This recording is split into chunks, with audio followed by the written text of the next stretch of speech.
சமயபுரம் மாரியம்மன் அந்த இடத்துல எப்படி எழுந்தருளினாங்க? அதற்கு பின்னாடி இருக்கக்கூடிய புராண கதைகள் இருக்கா அப்படிங்கிறத நம்ம நேயர்களுக்காக சொல்லுங்க சார். அவளருளாலே அவள் தாள் வணங்கி அப்படிங்கும்போது அம்பாளை பற்றி தெரிஞ்சவங்க கீழே கமெண்ட் பண்ணலாம். அப்பேற்பட்ட தெய்வம்.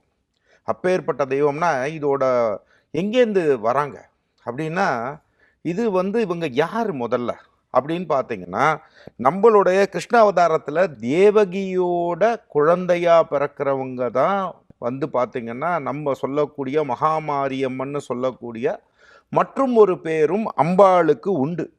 அந்த பேர் தான் மாயாதேவி. அப்போ இந்த மாயாதேவின்னு வரும்போது என்ன ஆகுது அப்படின்னு சொன்னால், தேவகியோட தட் இஸ் அண்ணனான கம்சன் அவருக்கு குழந்தைகளால் பாதிப்பு வரும் அப்படின்றதுனால என்ன பண்ணுறாங்கன்னா, சுவாமியோட திருவிளையாடல்னால அம்மாவுக்கு பிறந்த மாதிரி தேவகிக்கு பிறந்த மாதிரி கணக்கில் கொண்டு வந்து இந்த விஷயம் வருது. அப்போ வரும்போது என்ன ஆகுதுன்னா, கம்சன் என்ன பண்ணுறாருன்னா பிடிச்சி தூக்கி கொல்றதுக்காக எடுக்கும் பொழுது நம்ம அம்பாள் என்ன பண்ணிடுறான்னா, மாயஸ்வரூபினியாக இருந்து அவதார ஸ்வரூபமாக வந்துடுறான். வந்துடும்போது கையில் வேலு அம்பு இந்த மாதிரி விஷயங்களோட தான் அம்பாள் மாயமாக மறைஞ்சிடுறான். மறையும் பொழுது இது ஒரு உண்டு, கிருஷ்ணா இதில் உண்டு.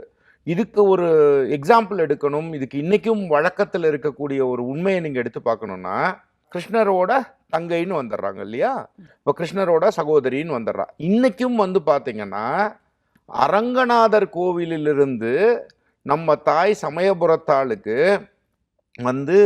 இன்னைக்கும் பார்த்தீங்கன்னா சீர் வைக்கிற பழக்கங்கள் உண்டு. ஆமா.